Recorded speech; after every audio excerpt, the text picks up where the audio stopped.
todos tenham ciência.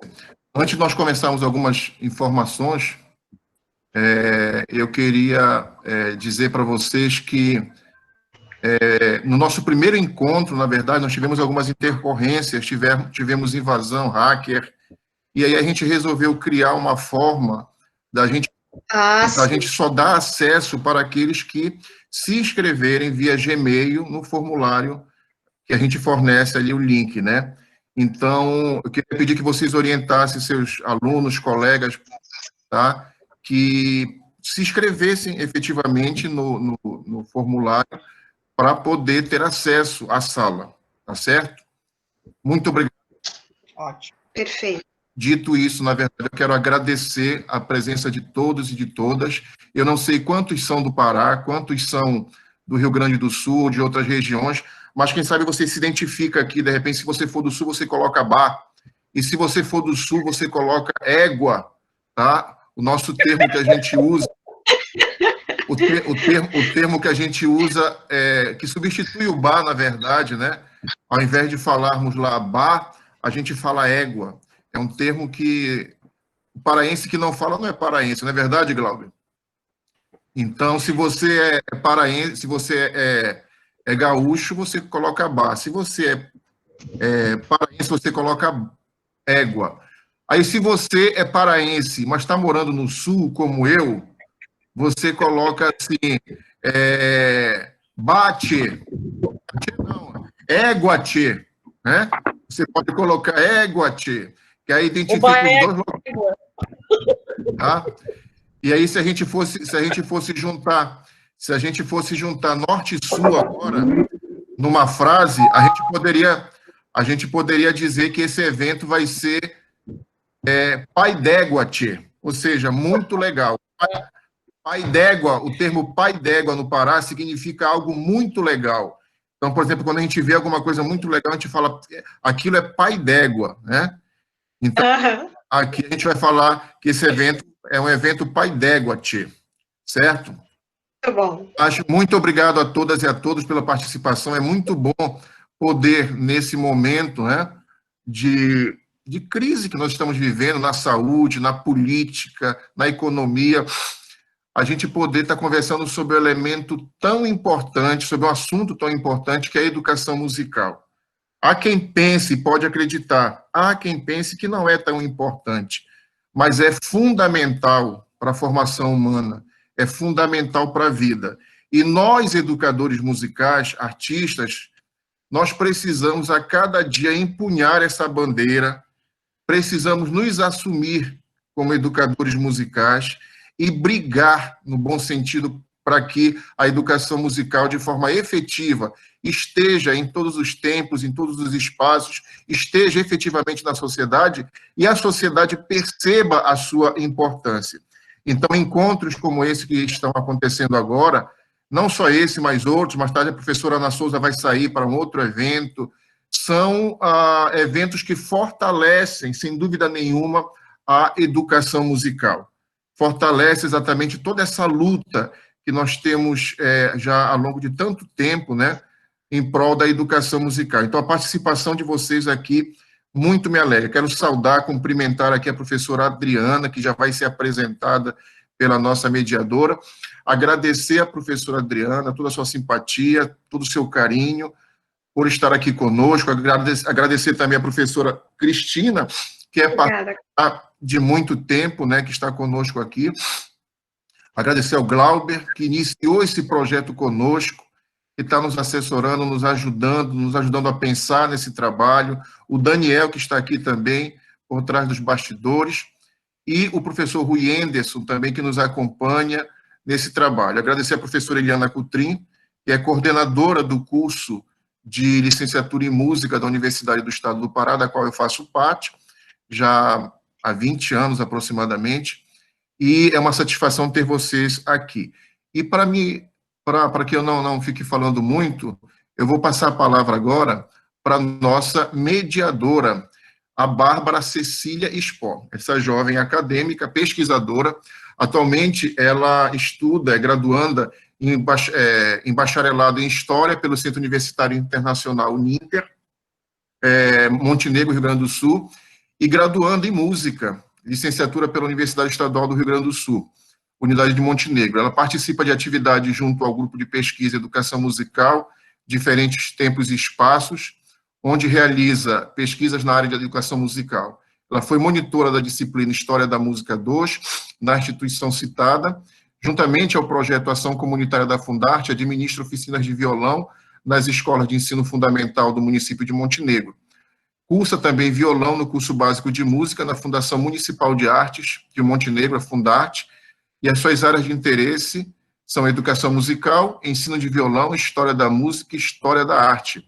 E ela desenvolve uma belíssima pesquisa também, que sábado passado eu tive a oportunidade de assistir, que é uma pesquisa sobre a Fundarte, sobre a Fundação de Arte de Montenegro, orientada pela professora Cristina Rolim Wolfenbittel. Então, eu quero imediatamente passar para a Bárbara, agradecer pela sua coordenação da mesa. Muito obrigado por estar aqui conosco e passo para você a palavra. Muito obrigada, professor Augusto. Muito boa tarde a todos. Muito obrigada pelo convite, me sinto muito honrada, mesmo, de coração. Então, vamos dar início a este belo evento, que tem como titulação, então, a formação em educação musical, reflexões epistemológicas, com essa parceria, então, da Universidade do Estado do Pará e a UERGS, né? Algumas regras básicas, regras entre aspas, né? Só por questão de funcionamento, né? A gente vai disponibilizar, então, 20 minutos para cada um dos professores convidados, professor Augusto, professora Adriana e professora Cristina. 20 minutos, então, para que falem dê prosseguimento, então, à fala de vocês. Sendo que, quando completar os 15, eu vou sinalizar, então, que faltam 5 minutos para dar a finalização da fala, tá? Então, Augusto, então, que eu vou contar um pouco sobre o Augusto, né, e o professor Augusto, a sua trajetória, então, no campo da educação musical e em outras disciplinas também. Então, o professor Carlos Augusto Pinheiro Souto é doutor em teologia pela Faculdade Este do Rio Grande do Sul, com ênfase em teologia prática, mestre em educação pela Universidade Federal do Rio Grande do Sul, na linha de pesquisa Gestão e Políticas Públicas em Educação, especialista em Ciências da Religião pela Faculdade Teológica Batista Equatorial, especialista em Metodologia de Ensino Superior pela Faculdade Integradas do Patrocínio FIP, Minas Gerais, graduado em Educação Artística com habilitação em Música pela Universidade do Estado do Pará, a UEPA, professor assistente quarto da Universidade do Estado do Pará, a UEPA, atuou como primeiro coordenador, professor e maestro da Banda Sinfônica da UEPA, atuou como coordenador do Núcleo de Aprendizagem Musical da Banda Sinfônica Municipal de Belém, atuou como instrumentista e maestro da Banda Sinfônica Municipal de Belém, atuou como coordenador e maestro da Banda Sinfônica Icoaraci de Belém, atuou como professor de prática coletiva de instrumento de sopro, cordas e percussão para a população de rua e crianças em situação de vulnerabilidade social no projeto Rua em Movimento da cidade de Cachoeirinha, Rio Grande do Sul. Tem experiência em prática coletiva de instrumentos de corda, sopro e percussão, educação musical em projetos sociais, educação musical e habilidades sociais, música na igreja, música e religiosidades, teologia prática, práticas em educação musical e estética musical. Desenvolve pesquisas sobre políticas públicas em educação musical na cidade de Canoas, Rio Grande do Sul. Coordenou o grupo de educadores musicais de Canoas. Atualmente, desenvolve pesquisa de pós-doutorado em educação na Universidade Estadual do Rio Grande do Sul. Orientação da professora Cristina Rolim Wolfenbittel. Então, com a palavra, o professor Augusto. Bem, boa tarde a todas e todos novamente. Eu estou tentando me localizar aqui. Onde é que eu estou? Não estou me vendo, mas tudo bem. Estou te vendo. Obrigado, Bárbara. Eu preparei aqui um PowerPoint, vou tentar passar aqui para vocês. Estou aprendendo agora aos poucos, né? Eu chamo de Smith para o Meet, né? Estou aprendendo a conhecer pouco a pouco o Smith aqui e deixa eu ver se eu consigo apresentar aqui para vocês.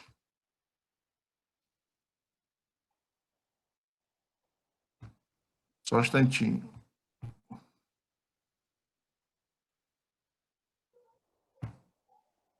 Talvez o que também possa ajudar, porque começa a pesar, fora a Adriana, a Bárbara, eu e tu, todos os demais podem fechar suas câmeras. Isso ajuda bastante. Ok.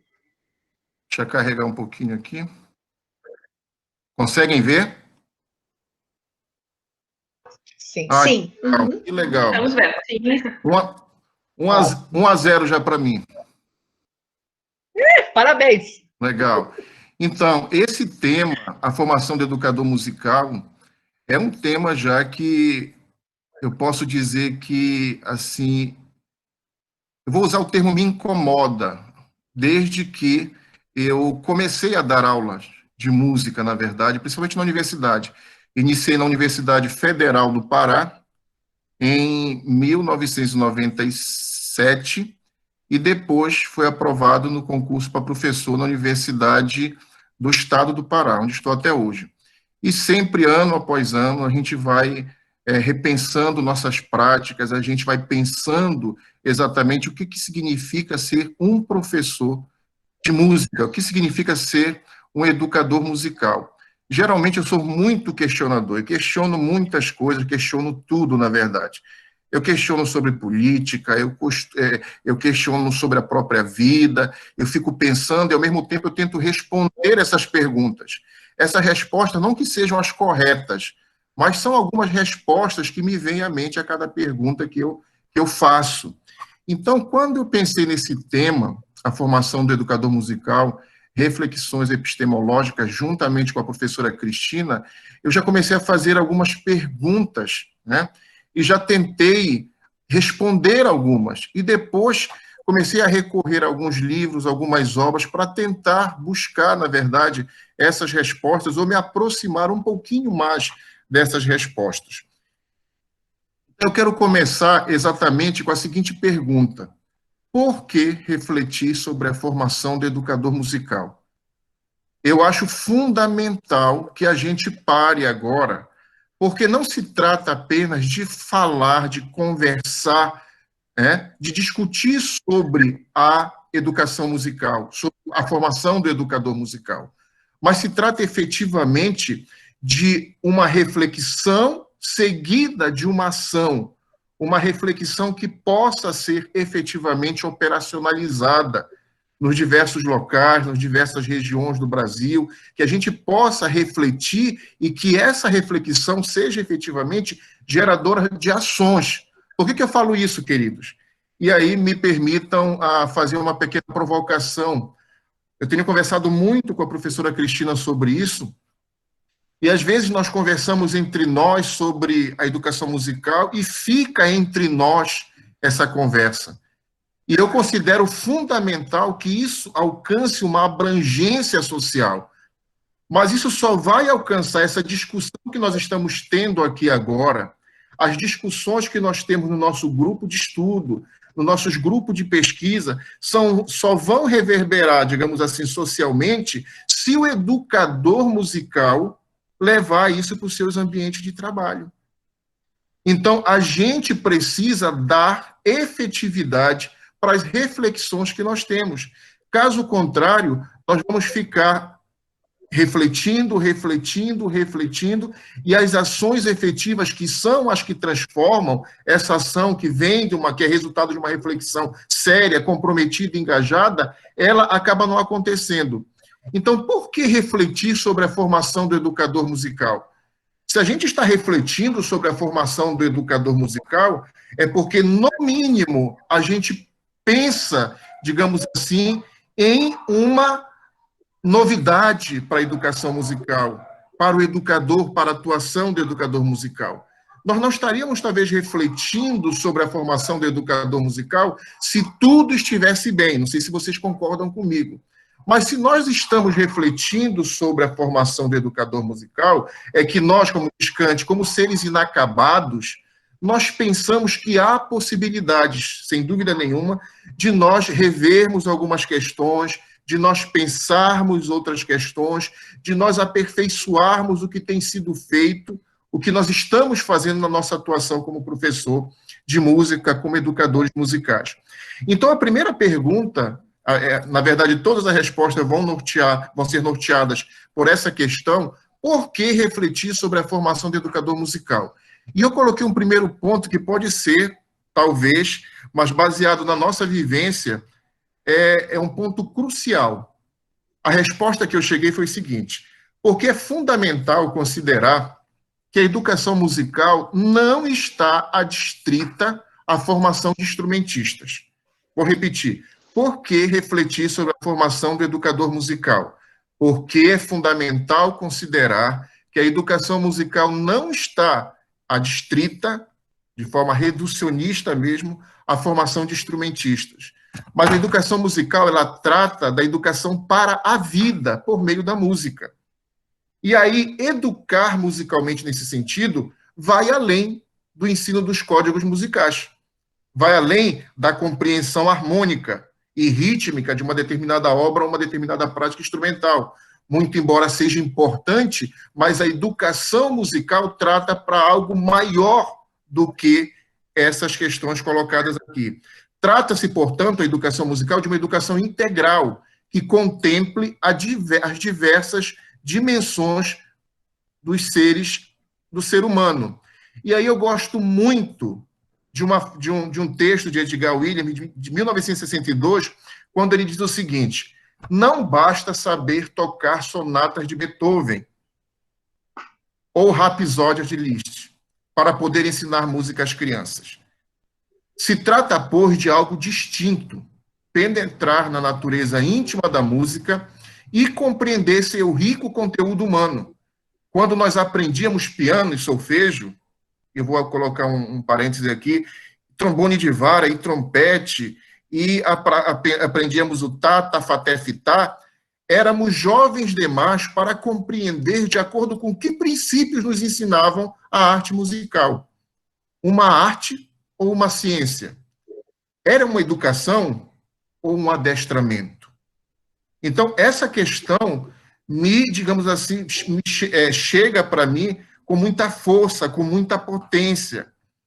É preciso entender, dentro dessa resposta que eu cheguei, e vou confessar para vocês, peço que vocês entendam, de forma muito humilde, isso aqui, não quero com isso dizer que essa é a verdade absoluta, e nem poderia ser, mas a resposta que eu tenho hoje, são lampejos que eu tenho hoje, exatamente pela vivência que nós tivemos, que nós temos ainda com a educação musical.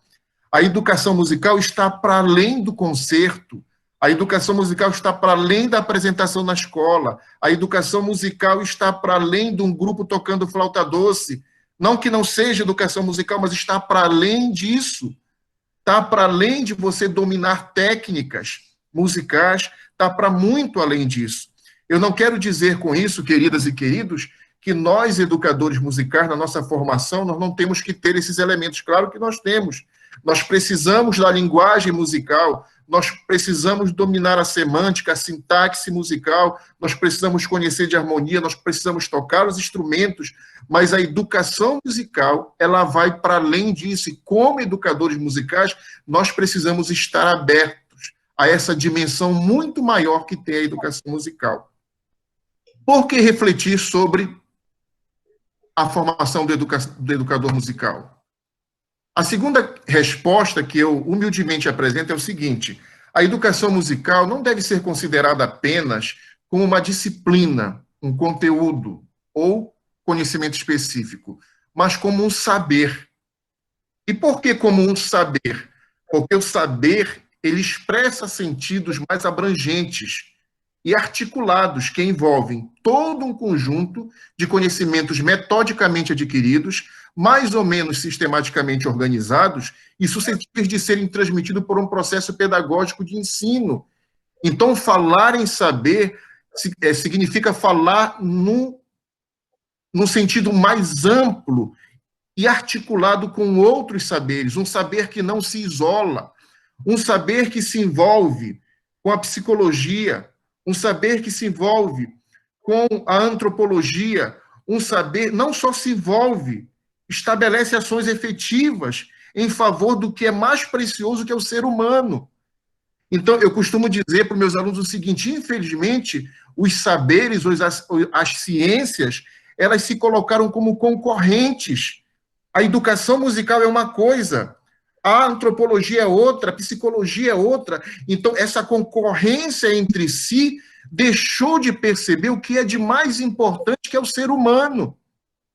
Então, o saber, enquanto, digamos assim, conhecimento que expressa sentidos mais amplos e abrangentes, ele está articulado com outros saberes. E aí eu vou... A terceira resposta que eu cheguei, que é a seguinte: o saber musical, ele não deve estar isolado, mas em sua especificidade, se articular com os outros saberes. O saber musical usa de forma efetiva a mente musical quanto o corpo sonoro para novos modos de pensar e estar no mundo. Então, o que eu disse agora há pouco, não há dissociação entre a educação musical e os outros saberes. Eles se integram. Então, na formação do educador musical, é preciso, é fundamental que esse saber específico esteja fundamentalmente articulado e que o próprio educador musical, e aí eu abro um parêntese aqui, mesmo que no seu curso de formação musical não haja esses saberes, esses outros saberes, é preciso que o educador musical busque esses outros saberes. É preciso que o educador musical se entenda como, digamos assim, uma parte do todo. Ele não é o todo. A educação musical não é o todo. A educação musical, ela precisa estar efetivamente articulada com os diversos saberes. E aí, aqui nos diz o seguinte: saber engloba toda uma gama de conhecimentos de caráter técnico, reflexivo, científico, filosófico, artístico e ou corporal, passíveis de serem internalizados em processo de ensino e aprendizagem. Nossos cursos de formação de música precisam contemplar discussões que possibilitem a reflexão, que possibilitem um olhar filosófico para a própria música, um olhar a partir das ciências humanas. É preciso que os nossos cursos de formação em educação musical privilegiem o maior protagonismo da reflexão. E aí, queridos, eu faço aqui uma pequena fala, uma pequena colocação, que em muitos casos nós vamos para o curso de música, o curso de educação musical, de licenciatura em música, para aprender, em alguns casos, a tocar um instrumento. E a ideia, a meu ver, da licenciatura em educação musical, da licenciatura em música, é exatamente integrar o saber musical aos outros saberes. Essa foi uma outra resposta que eu, de forma humilde, cheguei a partir daquela pergunta. O saber musical, ele engloba, ele abraça os outros saberes. E ele faz isso de forma articulada para gerar uma ação que promova o ser humano, que possibilite que o ser humano viva na sua dignidade.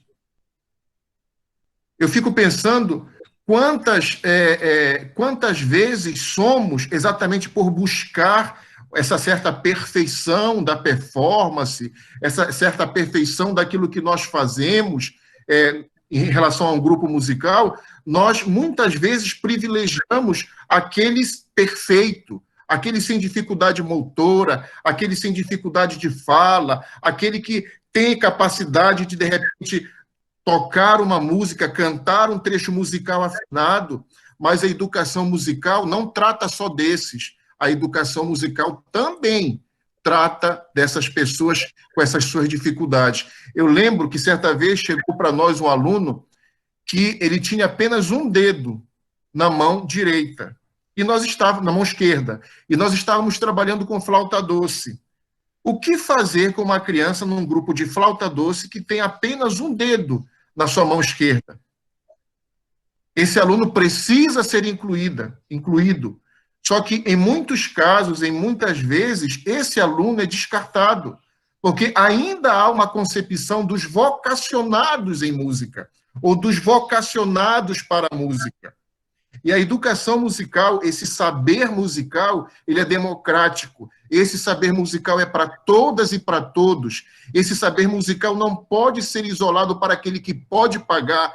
Esse saber musical não é para aquele que pode chegar a uma escola de música. Por isso que o saber musical não pode estar apenas na escola, mas precisa estar nas comunidades, precisa estar nos projetos, precisa se capilarizar na sociedade em diversos tempos e espaços. Por que devemos discutir, refletir sobre a formação do educador musical? Porque a epistemologia da educação musical, ela estuda de forma crítica o saber musical e suas formas de transmissão em diversos tempos e espaços. E isso permite que nós questionemos, que nós avaliemos e até que nós ressignifiquemos a educação musical que nós fazemos nas escolas ou em diversos espaços onde nós atuamos.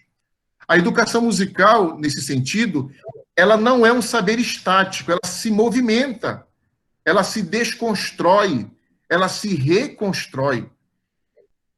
E é preciso que nós, educadores musicais, sejamos formados com esse olhar crítico, esse olhar avaliativo. E eu lembro muito bem de uma frase, não lembro o autor, mas que dizia: só avalia bem aquele que se autoavalia e se deixa avaliar.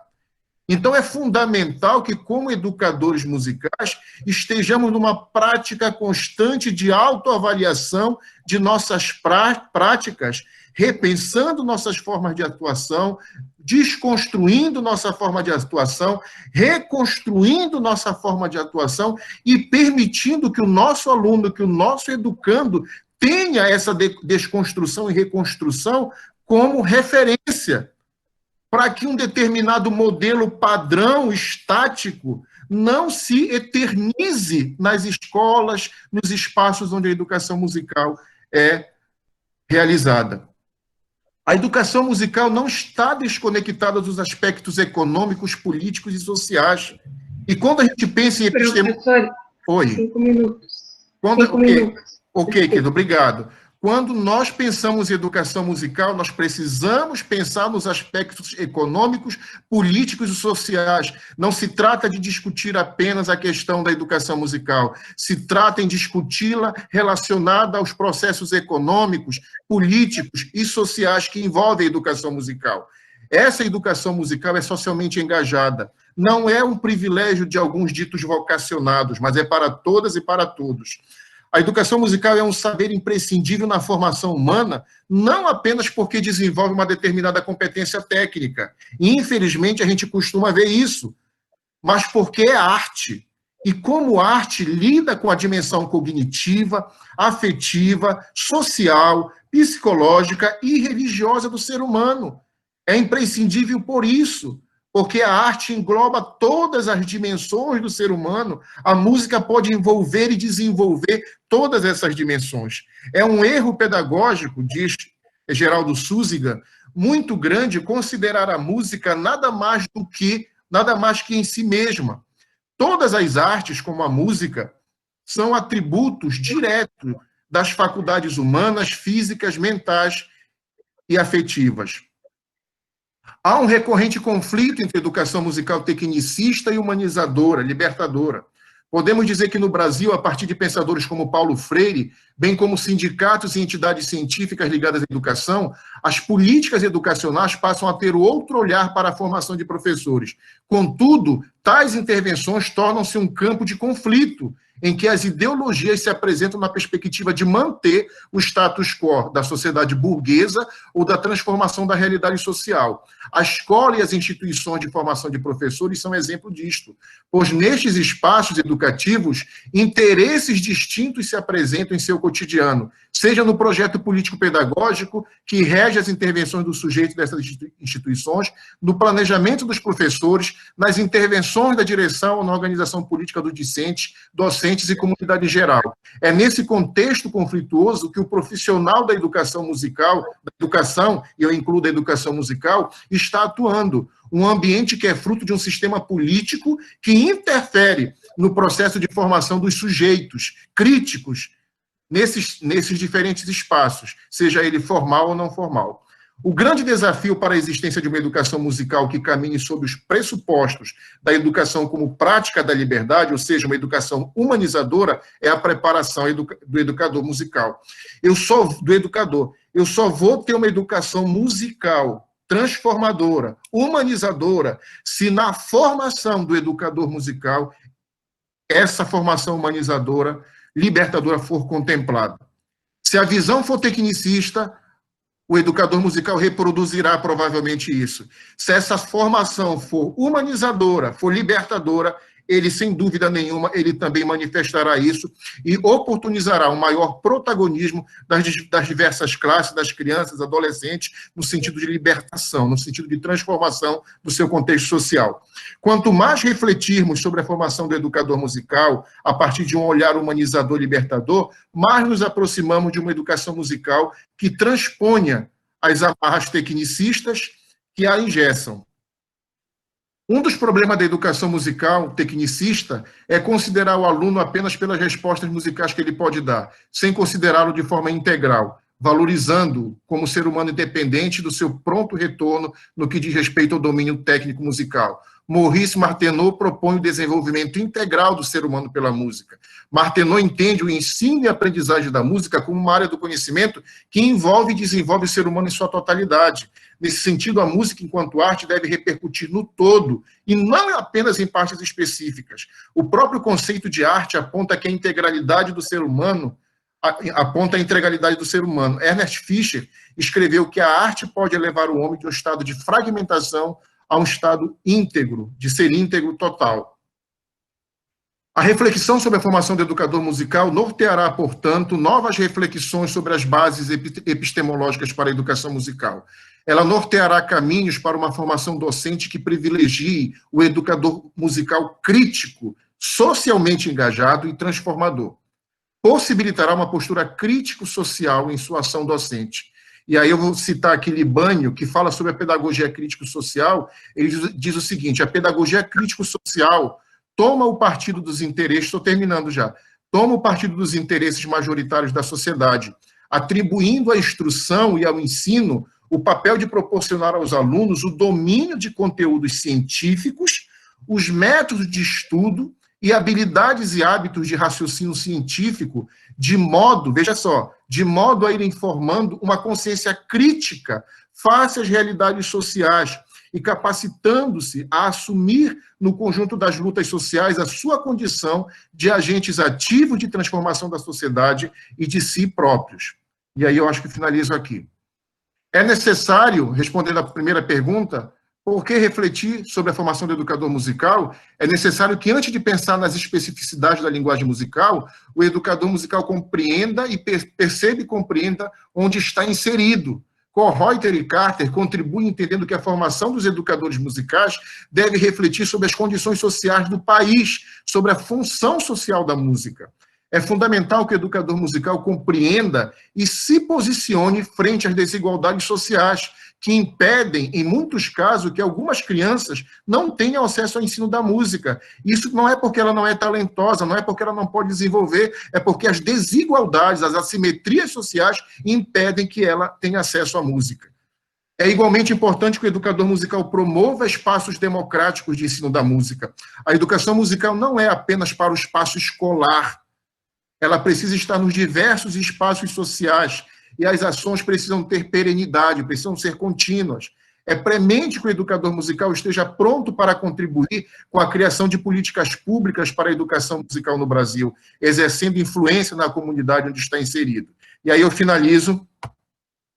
Conclusão. A cada conclusão que chegamos, percebemos novos questionamentos. Sempre será assim. O mundo mudou, todos percebemos, né? E continuará mudando. As pessoas mudaram, a educação mudou. A educação musical precisa mudar. Não podemos viver o século presente com a mente dos séculos passados. A educação musical brasileira precisa assumir sua nacionalidade, precisa assumir suas regionalidades, precisa assumir suas especificidades, portanto, precisa assumir sua identidade e ser promotora de uma educação musical com bases epistemológicas centradas no ser humano e na sua dignidade. O amor vence tudo. Muito obrigado.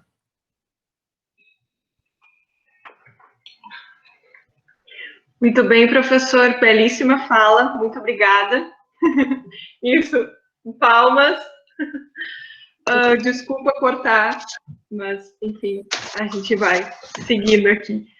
Bom, eu vou anotando as questões que vocês mandarem no chat e aí a gente faz um tempo de debate ao final da fala dos professores. Pode ser assim, pessoal? Então, tá. Então, vamos dar continuidade ao evento, então, agora com a professora Adriana Roseto. Eu vou comentar um pouquinho sobre quem ela é.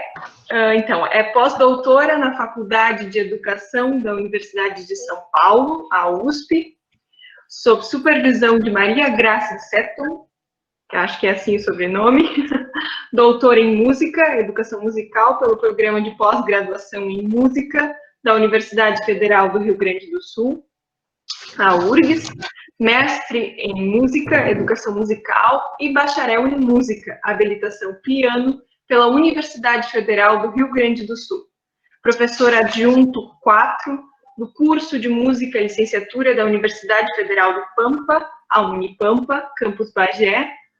No campo da Sociologia da Educação Musical, tem se dedicado aos temas de identidades profissionais, de professores de piano, socialização musical de crianças e jovens em diversos contextos, mídias e educação musical, projeto educativo de famílias, impactos e responsabilidades de projetos de inserção social. É membro integrante do grupo de pesquisa Educação Musical e Cotidiano, liderado por Jussamara Souza e registrado no Diretório de Grupos de Pesquisa do CNPq, e do Grupo de Pesquisa sobre Práticas de Socialização no Mundo Contemporâneo, sediado na Faculdade de Educação da Universidade de São Paulo, USP. De abril de 2012 a janeiro de 2017, foi coordenadora do grupo de música, do curso de música, licenciatura da Universidade Federal do Pampa, campus Bagé. Em 2017, criou e coordenou o projeto de extensão intitulado Pianos Abertos, aproximando escolas públicas ao meio universitário, na Universidade Federal do Pampa. Então, com a palavra, a professora Adriana Roseto. Muito boa tarde a todos e todas. Me escutam bem? Sim. Sim?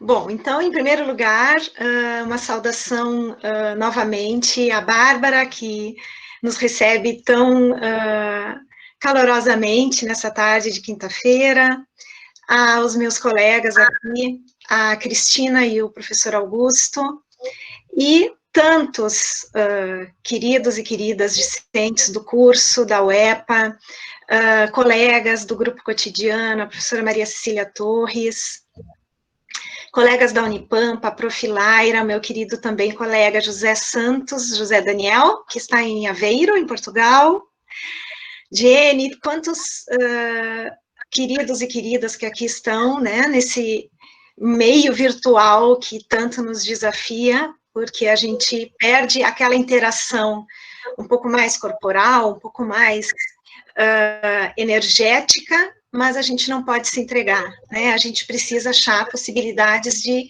nos conectarmos, trocarmos ideias.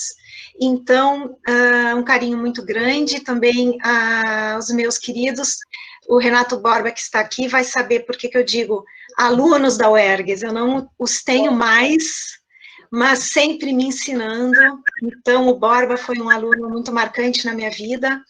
Eu sei que ele está aqui. Meu querido colega, e que já tocamos juntos, Cláudio Ribeiro, enfim, todos que aqui estão, desculpem se esqueci alguém, sintam-se contemplados com o meu agradecimento pela oportunidade da gente falar, então, sobre um tema tão importante, que é a formação do nosso educador musical, né, a partir de reflexões epistemológicas. Então, foi com muita honra, Cristina, que eu aceitei esse convite. A gente sabe que é sempre desafiador, é um tempo curto e, ao mesmo tempo, a gente precisa fazer uma escolha do que a gente vai trazer. Então, essa escolha, ela sempre é baseada no que a gente também conversa. Então, eu já sabia do que o professor Augusto iria... A gente já conversou um pouquinho, então estamos aqui encadeados um pouco, e eu acho que, depois dessa fala brilhante do professor Augusto, a gente já está caliente, não é? De pensar, então já estamos num outro nível, não é? De sair dessa visão tecnicista, e da qual hoje muito se tem discutido, não é? Essa questão de uma crítica ao colonialismo, um exercício da decolonialidade em música, né, buscar referências femininas, não é? Eu me sinto numa fase de muito crescimento, principalmente também depois do tempo de pós-doutorado, né? Eu tive um período também na França, estudando socialização, e foi vendo as pessoas fazendo música, vendo as pessoas interagindo, que a gente encontra sempre possibilidades de nos recriarmos, e é isso que nos mantém vivos e moventes. É essa possibilidade da gente resistir a tudo também, que muitas vezes cala a nossa voz, nos sufoca e não nos permite trabalhar. Então, eu gostaria de contemplar com vocês que a minha fala, ela vem um pouquinho trazendo a minha experiência na Universidade Federal do Pampa, que essa também foi a ideia do convite. Literalmente, vocês verão depois por um mapinha, que nós estamos no sul do sul, então lembrando as epistemologias do sul de Boaventura de Souza Santos, literalmente estamos no sul, e trago inicialmente uma reflexão de base, então, epistemológica, que tem norteado bastante o campo da educação musical, e que eu sei que também a professora Cristina irá depois aprofundar. Então, eu chamo a atenção que no ano 2000, a revista Em Pauta da URGS, em um número especial, ela incluiu a tradução de um texto de Rudolf Dieter Kramer, que originalmente foi escrito em 1995, se não me falha a memória, e essa tradução foi feita pela professora Josamara Souza, pela questão da tradução do alemão. O título do artigo, Dimensões e Funções do Conhecimento Pedagógico Musical, trouxe para o campo da educação musical um impacto difícil de ser mensurado. Segundo Souza, é possível imaginar que a tradução deste texto tenha contribuído para uma mudança na paisagem epistemológica da área no Brasil, trazendo desdobramentos teóricos e metodológicos, ampliando, inclusive, o entendimento sobre os campos de ação e dos objetivos de uma educação musical como ciência. E, não menos importante, modificando ou trazendo à consciência os desdobramentos sociais das pesquisas e das investigações em educação musical, portanto, também da formação do educador musical. Quando isso, principalmente no momento em que o autor definia o objeto de interesse da área, qual seja a relação entre pessoas e músicas. Parece algo tão simples, tão óbvio, e ainda hoje tão vivo e tão necessário de ser relembrado.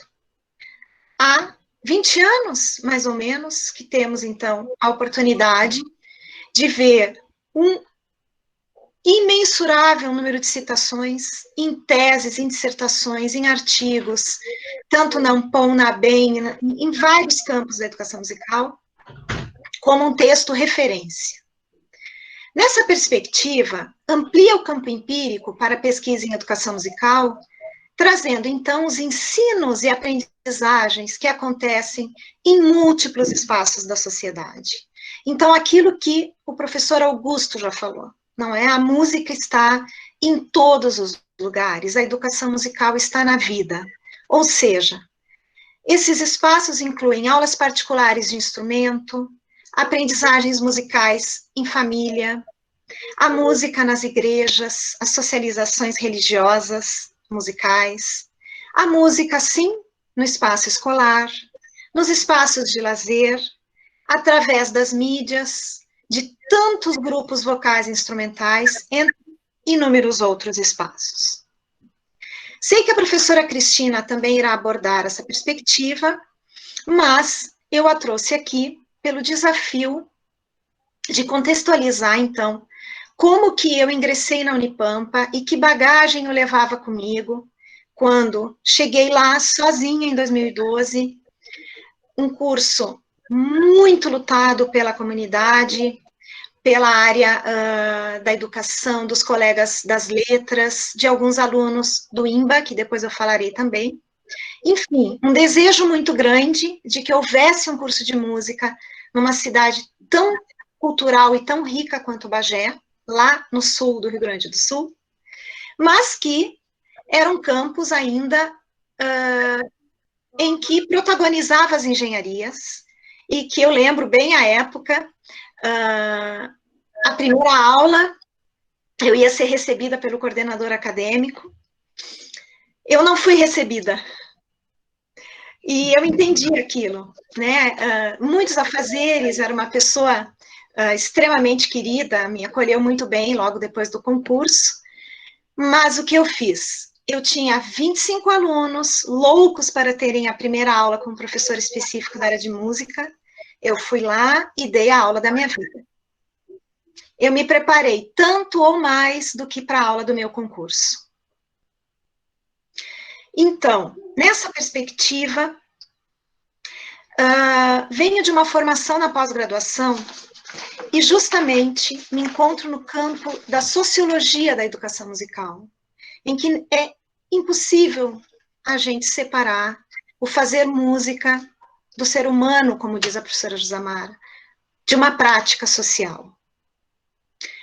Também sou das antigas, a Cristina sabe, do grupo Educação Musical Cotidiano. Eu fui a primeira orientanda de gênero feminino da Jusa, e o Celson, primeiro orientando, lá no final dos anos 90.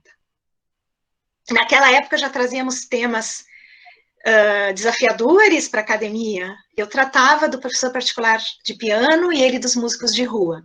Várias vezes eu escutei, tu vais estudar a tia da esquina. E quanto saber, e quanta dignidade essa tia da esquina nos ensinou. Foi um dos trabalhos mais marcantes da minha vida, ele virou livro, e até hoje ainda é muito citado e teve grandes desdobramentos em teses e dissertações. Então, com essa bagagem, fui atrás de um grande desafio. Também, só eu talvez consiga mensurar, e nem assim seja possível, o que é chegar em uma cidade que a gente não tem nenhuma referência, não é? No final de um doutorado, e começar um curso sozinha na área de música. Felizmente, já tinha colegas da área de educação que trabalhavam com a primeira turma, eu fui muito bem acolhida, e fui construindo, então, um saber coletivo junto aos outros professores, de que música não é a arte de combinar os sons, de que música é muito além de tudo que o professor Augusto trouxe. E isso era um exercício quase diário, não é? A luta pelas vagas docentes na Unipampa, explicar que eu não poderia já que eu estava dando praticamente todas as cadeiras, eu fazia muita prática musical coletiva, mas eu não era professora de violão, eu não era professora de flauta, não dava para pensar um curso novo sem ter percussão, sem ter, não é tantos outros colegas que poderiam fazer e fazem história desde então. Bom, então, eu trago para vocês um pouquinho do cenário de Bagé, lá em 2012, são as primeiras fotos ou imagens que eu peguei da cidade para me inspirar, então, e começar. Vamos ver. Bárbara, se dá certo. Bárbara botou aqui, apresentar agora. Opa! Estão assistindo? Conseguem ver? Sim, é bom que a gente exercita a paciência nesses equipamentos que está vindo. Abriu. Perfeito. Então, um breve contexto da universidade, né, da Unipampa, para quem não conhece, ela veio a partir do plano de expansão em das universidades federais de educação superior, REUNE. Ela nasceu tendo como duas irmãs balizadoras a Universidade Federal de Santa Maria e a Universidade Federal de Pelotas, duas universidades bastante conhecidas e muito importantes centros de formação, que é o FSM e a UFPEL, e em 2008, então, ela teve a sua independência. A Unipampa, então, data como uma universidade, digamos, autônoma a partir de 2008. É uma universidade marcada pela responsabilidade em contribuir com a região em que se edifica um extenso território com problemas de desenvolvimento socioeconômico, inclusive de acesso, então, à educação superior. Aqui nós temos um mapa, então, de todos os 10 campi da Unipampa. Ela é uma universidade multicampi. Ali embaixo, pertinho de Jaguarão e Dom Pedrito, nós temos, então, a cidade de Bagé, que é o campus do curso de licenciatura em música, onde eu atuo, onde o professor José Daniel, que aqui nos escuta, também atua. Então, a gente consegue ter uma ideia um pouco, assim, dessa localização geográfica, né, de onde nós estamos, quase fronteira com o Uruguai. Essa foto foi bem no início também, nos meus primeiros momentos já na Unipampa. É uma entrada lateral, ela é agora pertinho dela, nós já temos os restaurantes universitários, a cantina, mas dá para vocês terem um pouquinho uma ideia. E então, este belo prédio, ele tem quase 100 anos de história. Ele é muito importante para Bagé, para a formação de muitos músicos, instrumentistas, professores, também na área de dança, enfim. O IMBA, Instituto Municipal de Belas Artes, foi o espaço que nos acolheu quando a gente ainda não tinha os instrumentos musicais. Então, nos primeiros meses, eu morava de frente ao IMBA, num hotel, e para poder ministrar as aulas à noite, e ao campus, então, para as reuniões de coordenação de curso e para as aulas que tinham caráter mais teórico. E este espaço, então, trouxe-nos também muitos discentes, que já, inclusive, são egressos do curso de música. Chama atenção para vocês, que está lá no site, nós já estamos... então, com esse site desde o início do curso, cada coordenador que ingressa, então, ele continua mantendo vivo os sites, todas as notícias. Então, convido vocês, quando quiserem um dia, a alimentar, ou também, se quiserem, às vezes, trazer alguma notícia, e conhecer um pouquinho do curso através do site. Eu chamaria atenção para duas características... Tudo certo? 5 minutos. 5 minutos. Perfeito. Desculpa aí. A contemplação de uma formação de professores voltados para ensino de música em variados contextos sociais, especialmente na educação básica, e com uma perspectiva sensível à diversidade cultural brasileira e latino-americana. O curso de música também é marcado pela atuação e circulação acadêmico-profissional de seus docentes, técnicos e discentes, que têm ressaltado as proposições inovadoras do curso nos componentes curriculares, com propostas temáticas que abordam a diversidade cultural, tema transversal ao cotidiano brasileiro, incluindo o educacional, e que conectam saberes musicais aos pedagógicos. Agora eu saio.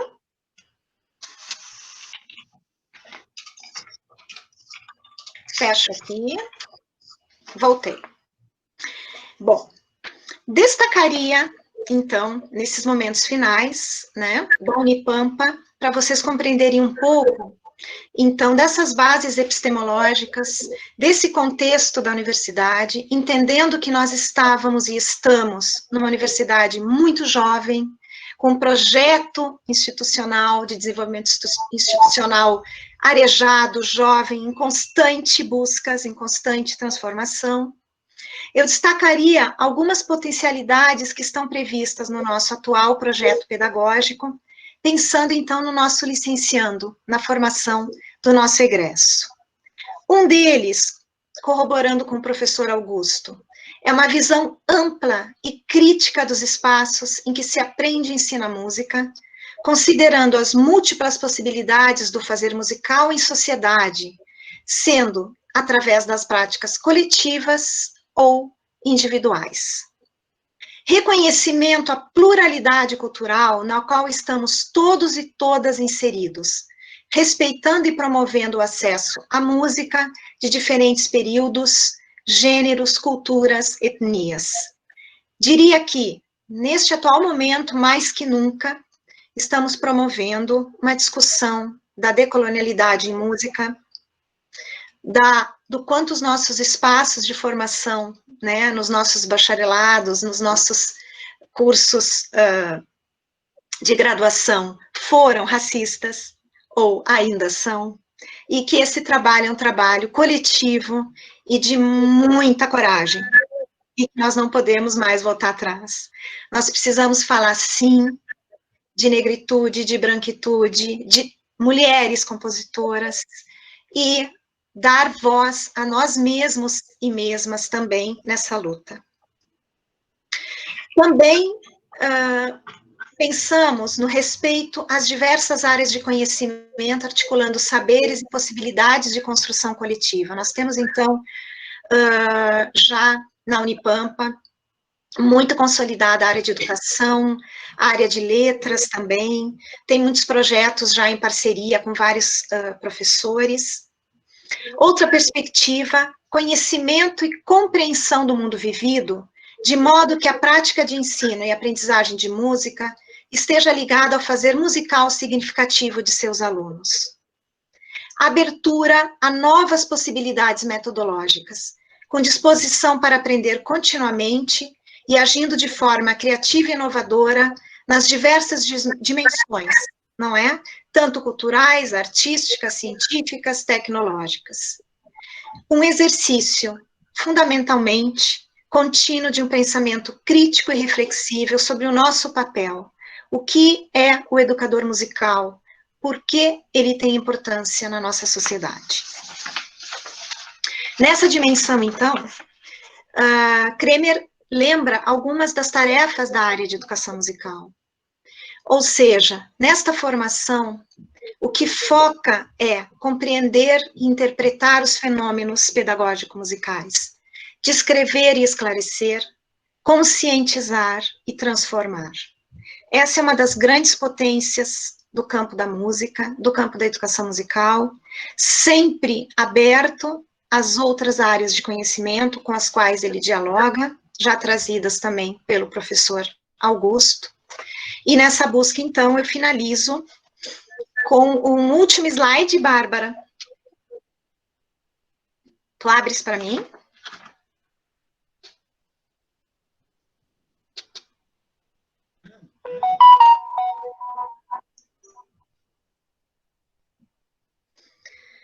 Então, uma possibilidade para nós pensarmos hoje, com todos os desafios, não é, desse nosso contexto. Que formação, então, nós esperamos? com essas discussões trazidas. Conhecer, incluir e problematizar os saberes advindos da experiência, construindo, então, um professor, um educador reflexivo. Oportunizar uma formação que mobilize o pensar e repensar sobre a prática docente. Ou seja, quais os contextos de atuação? Quem serão os meus alunos, minhas alunas?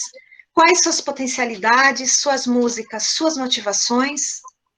Promover autonomia e curiosidade ao longo de toda a formação, entendendo que os movimentos da vida podem nos levar a propor práticas pedagógico-musicais nunca antes pensadas, exemplo do que vivemos hoje em tempos de isolamento social. Então, com estas perspectivas em interrogação, em movências, em constante questionamento e processos de pensar e repensar, tanto as nossas atuações quanto a formação que a gente deseja para os nossos discentes. Despeço-me aqui e passo, então, a palavra à minha colega Cristina e agradeço muito a todos e todas por essa oportunidade. Muito obrigada.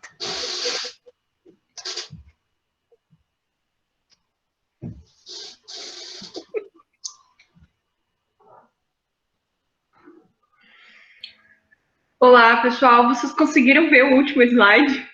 Parabéns, a professora. Conseguiram ver? Ótimo. É que eu não consigo enxergar o que vocês estão vendo. Bom, parabéns, professora Adriana, pela fala de grandíssima valia. Muito obrigada mesmo. Então, agora, vamos dar continuidade com a professora Cristina, então. Aqui eu vou contar um pouquinho também quem é a Prof. Cristina.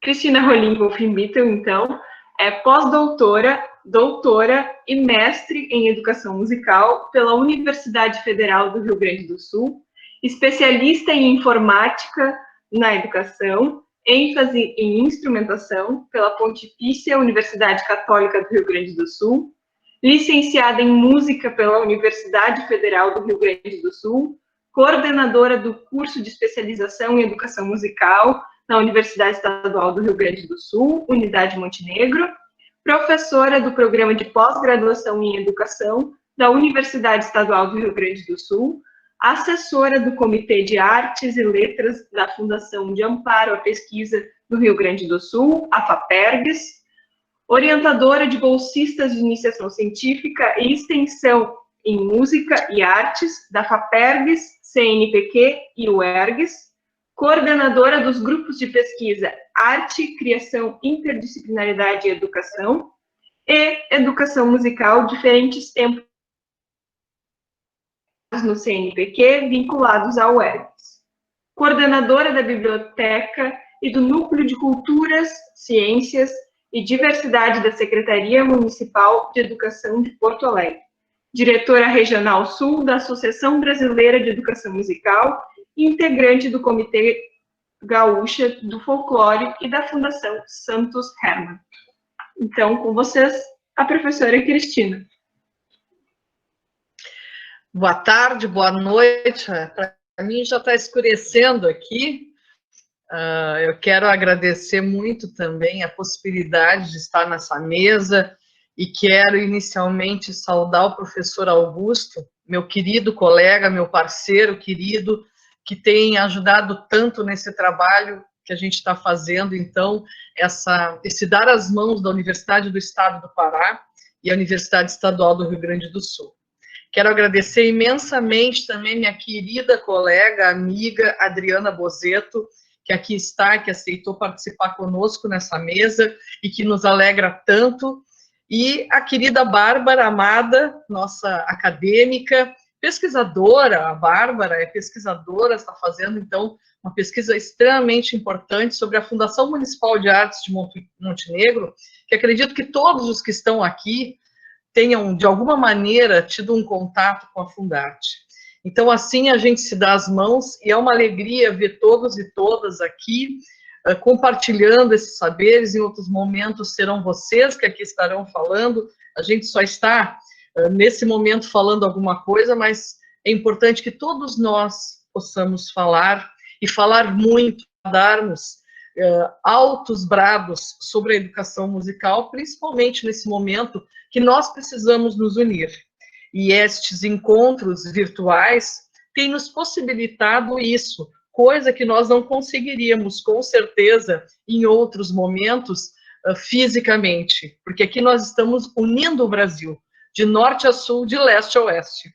Então, muito obrigada pela presença de vocês, é uma alegria estar aqui, e gostaria, então, de compartilhar algumas coisas que eu andei pensando, e principalmente pensando nessa questão da formação do professor de música, desse educador musical. Então, acredito que em breve deva estar aparecendo aí para vocês. Estou tentando compartilhar. Opa, vamos de novo.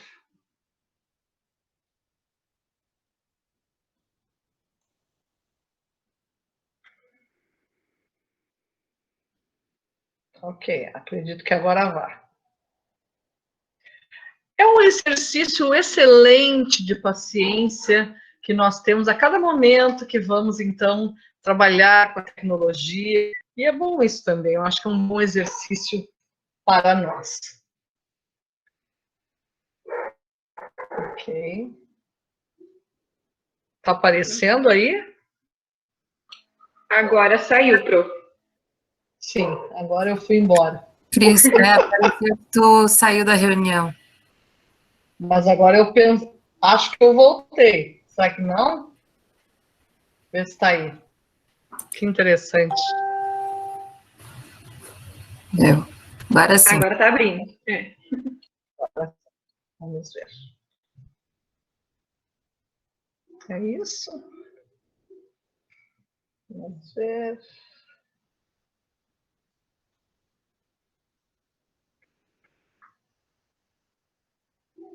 Ok. Exercício da paciência. Então, pensei em trazer algumas reflexões para nós em relação à questão da formação do educador musical e trazendo um pouco do Kremer para nós, e a professora Adriana já nos antecipa algumas coisas que é bem importante isso. Eu tenho, ao longo do tempo, trazido o Rudolf Dieter Kramer, este alemão, nas minhas reflexões particulares e no próprio planejamento do trabalho em relação à licenciatura. Quero dizer que essas reflexões que eu trago para vocês, ele é uma mistura que acontece comigo, eu sempre brinco que eu tenho uma dupla personalidade. Eu sou da Universidade Estadual do Rio Grande do Sul, mas eu sou também da Secretaria Municipal de Educação de Porto Alegre, e eu não sou mais para um lado nem para o outro. Eu sou metade para cada um. E isso me constitui, isso me alegra muito nesse momento, porque eu consigo também ver o que está acontecendo com as escolas públicas, no meu caso, municipais da cidade de Porto Alegre, o que está se passando nesse momento que nós estamos, então, atravessando de pandemia, os professores e as professoras da rede municipal, e nós temos aqui diversos colegas e colegas, nós estamos com a professora Daniele Ertel, e que é minha querida colega, né? Ela é me orientando no mestrado, está defendendo agora em julho a sua dissertação, mas a Daniele é minha colega, né? Já esteve também falando e falará também. E isso me constitui, né? Então, no início não foi fácil eu levar esses dois lugares, porque cada um me consome parte da vida, mas hoje eu dou graças a Deus por ali estar, e essas reflexões, portanto, são resultantes dessa minha atuação em ambos os espaços, a universidade e a Secretaria de Educação e a escola, porque eu era professora de sala de aula. Trabalhei com crianças, jovens e adultos. Então, gostaria de trazer uma reflexão da música, depois da educação, e aí eu trazer o Kremer nessa perspectiva. Nesse sentido, a música é uma manifestação da arte, todos nós sabemos, estou chovendo no molhado, Mas é importante que nós consigamos perceber isso para ir adiante. E ela se materializa por meio de sons, ok, que ganham forma, sentido e significado no âmbito tanto da sensibilidade subjetiva quanto das interações sociais. E aqui nós temos o aspecto que é a arte da música, mas se não existirem pessoas, se não existirem as pessoas para se relacionarem com a música, para que serve?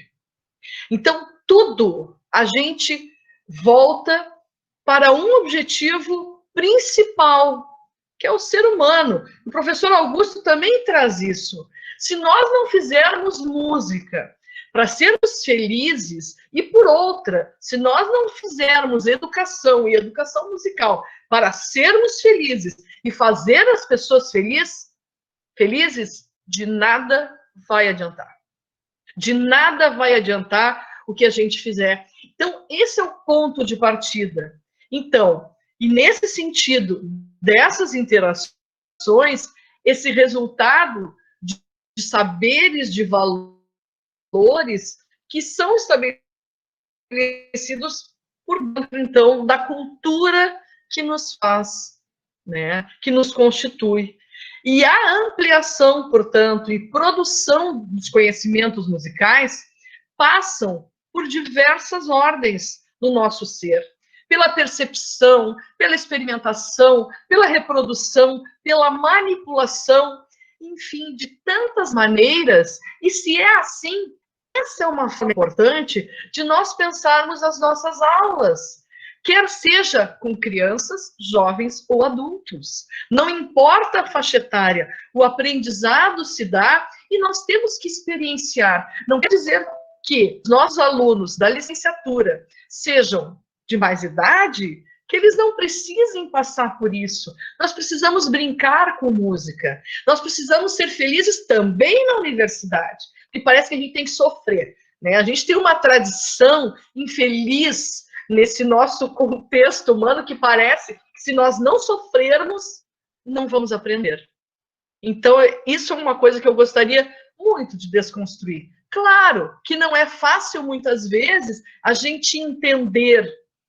Às vezes a gente sofre, bate a cabeça, enfim, mas não precisa ser um sofrimento eterno. Se nós pudermos minimizar, melhorar, facilitar para os nossos alunos e as nossas alunas, por que não? Então, esse processo vai vivenciar o quê? Que a música esteja interrelacionada à diversidade, desenvolvendo saberes que são musicais e fundamentais para essa inserção e participação crítica e ativa na sociedade. A professora Adriana traz isso também na sua linda experiência na Unipampa, o seu amor, e que ela falou, e que eu vi os comentários aqui maravilhosos em relação à fala da professora Adriana, o amor dela com os alunos. Isso todo mundo percebe. Professor Augusto também, trazendo toda essa preocupação com a questão crítica, a inserção política também nossa e de nossos alunos. E isso se faz com amor. Gostaria de trazer isso, porque cada vez mais eu tenho trazido essas questões da amorosidade no nosso trabalho, que é extremamente importante. E aí a educação, né? E aí o Aristóteles dizia lá que a educação deve levar o homem a alcançar sua plena realização. E eu gostaria, né, que a educação musical ajudasse as crianças, jovens e adultos a chegarem à sua plena realização, por meio da educação musical. Não será apenas por meio da educação musical, mas se eu puder contribuir com isso, esse é o meu papel na sociedade. E se eu não estiver fazendo isso, eu não estou cumprindo o meu papel. Isso é importante. Mas isso só se torna possível se ele desenvolver suas faculdades, e dizia o Aristóteles, então, físicas, morais e intelectuais. Então, nós, ao planejarmos as nossas aulas de música, também temos que pensar nisso. Eu estou oportunizando esse desenvolvimento. E aí, no artigo 205 da Constituição Federal, e eu penso que seja importante nós também nos respaldarmos legalmente, né, a educação, ela é direito de todos e dever do Estado e da família. será promovida e incentivada com a colaboração da sociedade, visando ao pleno desenvolvimento da pessoa, seu preparo para o exercício da cidadania e sua qualificação para o trabalho. Isso está lá na Constituição, né? E depois se desdobra na Lei de Diretrizes e Bases, e depois ela tem toda uma regulamentação. Parece muitas vezes que são coisas que são ditas, palavras são ditas ao vento, mas é importante. Então, se eu consigo, né, no meu trabalho, ajudar este pleno desenvolvimento, é isso que a educação musical também precisa abarcar. E nesse sentido, então, nós temos o quê? Essa educação musical acontecendo numa confluência, numa intersecção entre a música, a área nossa da arte, e a educação. Então, nessa intersecção, nós teremos, então, a tal da educação musical para refletirmos a respeito.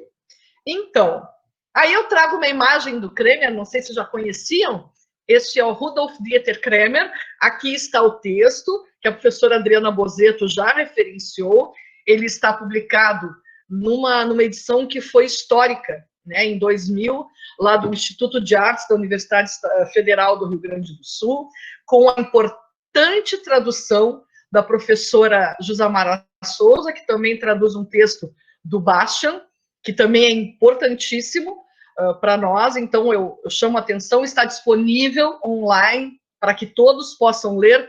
É uma leitura que tem que ser feita diversas vezes, não é numa leitura que nós vamos entender, mas é importante. Este texto é um texto importante para a educação musical. E aí ele traz o quê? Que eu sintetizo muito, de uma maneira muito simples, mas para que a gente possa entender. A educação musical ocorre na relação entre pessoas e músicas. A professora Adriana já tinha antecipado isso para nós, então. Bem, então, se eu estou em casa, né, eu ganhei nenezinho, meu nenezinho, eu estou dando mamá para o meu nenê, estou ali cantando uma cantiga de ninar, de uma maneira afetuosa, estou ensinando o meu bebê, né? E já acontece em casa a educação musical. E agora que nós estamos confinados, muito mais. Então, são momentos de nós pensarmos nisso e trabalharmos com os nossos estudantes nessa formação inicial dos nossos licenciandos em música, de também olhar esse aspecto, porque a família também está aí educando. Isso é extremamente importante. Neste sentido, então, o que a gente tem? Ele discute um aspecto, ou alguns aspectos, que são muito importantes de nós entendermos. Ele discute esse campo epistemológico, e aí eu trago essa visão, né, abordando questões que sobre o objetivo de estudo da área, né, trazendo então o conhecimento pedagógico musical e as suas inter-relações que acontecem com outras áreas do conhecimento. Então, o que ele traz aqui? Ele traz as particularidades antropológicas, pedagógicas, sociológicas, históricas, estéticas, psicológicas e musicológicas. O que quer dizer isso? Que nós não somos uma ilha. Eu não vou ir para uma escola, e aí eu gostaria de frisar a escola, mas nós também podemos pensar na universidade ou no nosso projeto social também. Eu não vou lá pensando, eu vou ensinar, então, flauta doce para o meu grupo, eu vou trazer tais compositores, ensino lá e acabou. Não! Não podemos mais fazer isso. Fizemos isso muitos anos, muitos séculos, inclusive. E aí, nesse sentido, o que aconteceu? Nós tivemos muitos alunos e alunas que acabaram odiando a música.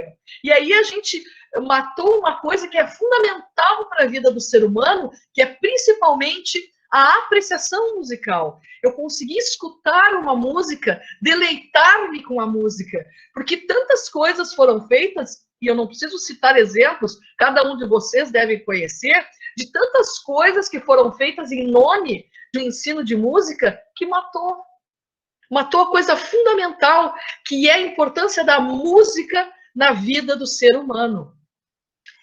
E o Kremer nos traz isso. ele nos ajuda a refletir nesse sentido, que a música, ela deve estar entrelaçada a outras áreas do conhecimento. Eu preciso também ter alguns conhecimentos, por exemplo, psicológicos. Eu não vou dizer que nós seremos psicólogos, não é isso. Mas alguns conhecimentos psicológicos eu preciso ter, porque daqui a pouco eu estou trabalhando determinada música com os meus alunos e acontecem determinadas questões em sala de aula. E eu não posso fechar os meus olhos para isso. A gente tem que olhar para o aluno da gente. Não adianta eu querer ensinar música se eu não tenho meu aluno comigo.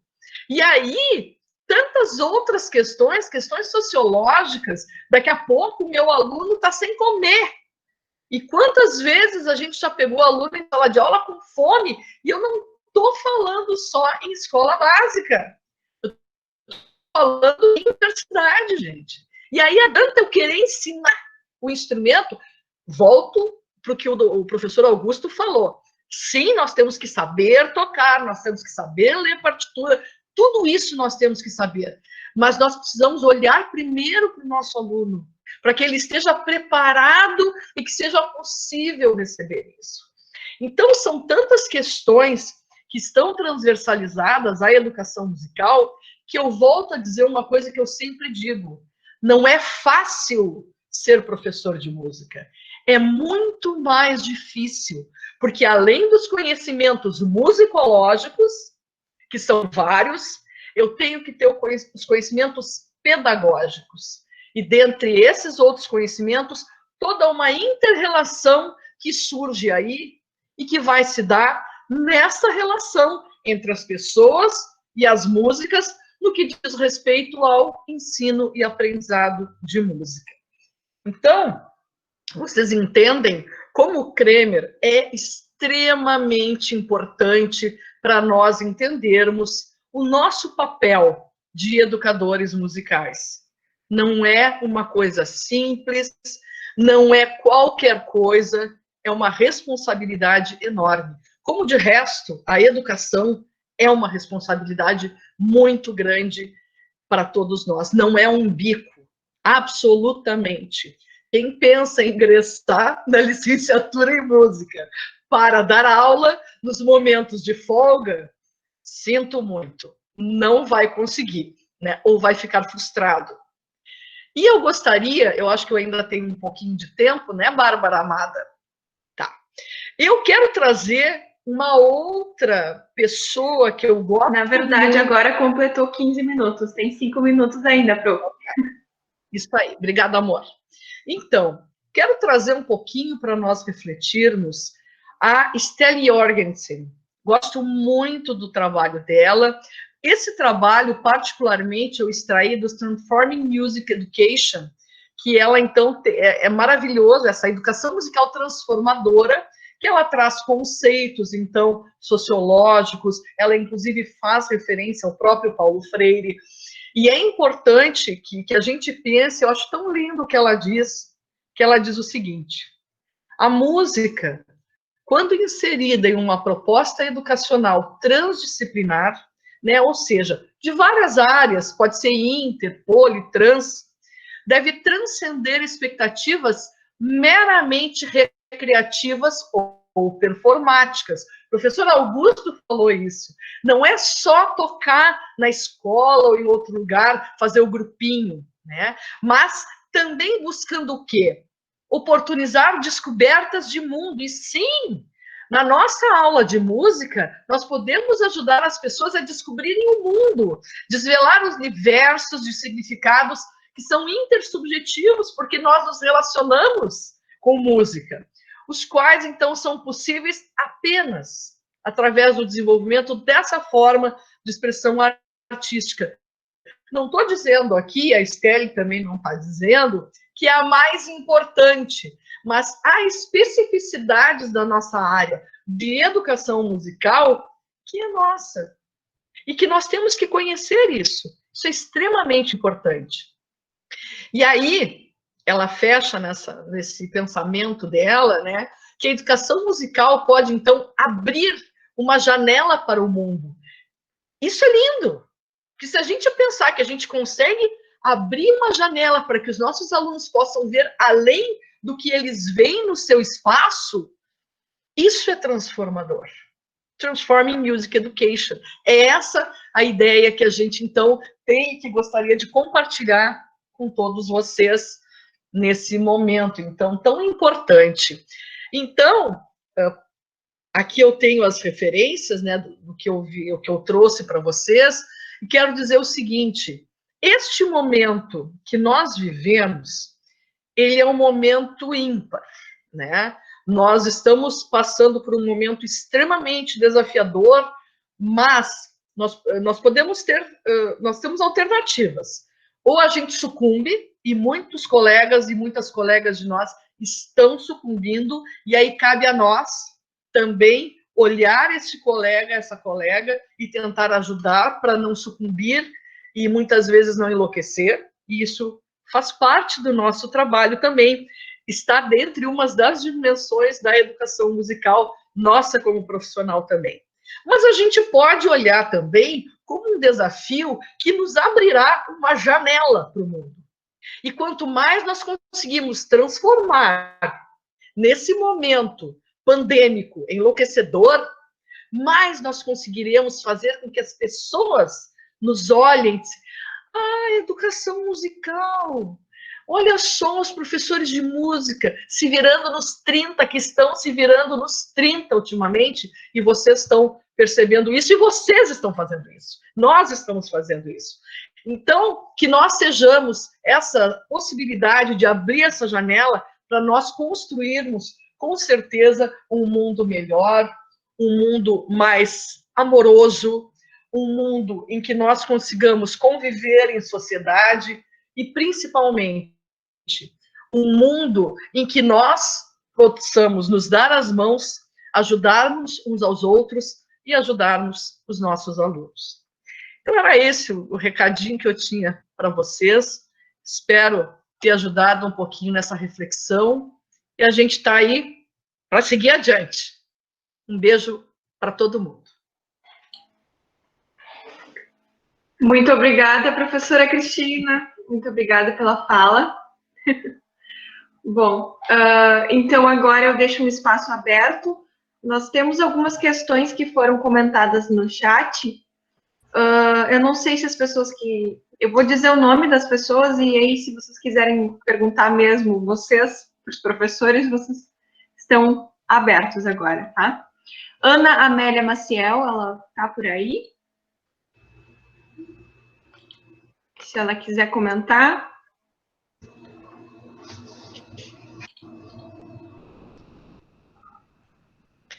Alguém está dizendo que é melhor ler as perguntas, talvez? Certo, pode ser. Eu até tenho, tu tem aí, Bárbara? Eu tenho aqui, sim. Então, a Ana Amélia Maciel, ela pergunta. Eu acho que era na fala do Augusto já, anteriormente, essa questão. Você é a favor dos testes de habilidades para ingressar nos cursos de licenciatura em música? Professor Augusto, se quiseres comentar sobre. Eu, como professor da Universidade do Estado do Pará, a gente já chegou a discutir isso num grupo de professores, um pequeno grupo de professores.